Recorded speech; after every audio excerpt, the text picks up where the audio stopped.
kombe la shirikisho la CRDB Bank. Makosa aliyofanya Ali Salim Katoro. Na mwingine yakitokea Horoya na ya Musa. Hivi ndivyo alivyojichanganya Simba. Jonathan Soa! Shida hatari. Ni chui kutoka kwenye misitu ya Alizeti Singida. Jonathan Soa. Angalia pasi iliyopigwa. Angalia turning ya Jonathan Soa. Alimwangalia wapi amekaa na vipi amekaa Musa Kamara. Mguu wake wa kushoto ulikuwa fimbo tosha ya kumchapa pin Musa Kamara. Chui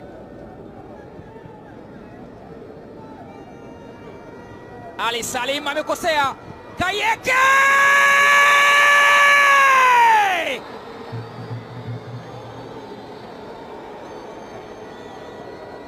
Emmanuel Kayeke! Sio kwamba amemshika Simba sharubu, amezingoa kabisa. Musa Kamara ameshika kichwa si kwa kupenda. Singida Black Stars wanafufua matumaini ya kucheza fainali ya kombe la shirikisho la CRDB Bank. Makosa aliyofanya Ali Salim Katoro. Aliyeshika fimbo kumwadhibu alikuwa ni nyota Emmanuel Kwame Kayeke, anayeduaza kama siku ya kufisha matumaini ya Simba kucheza fainali. Mguu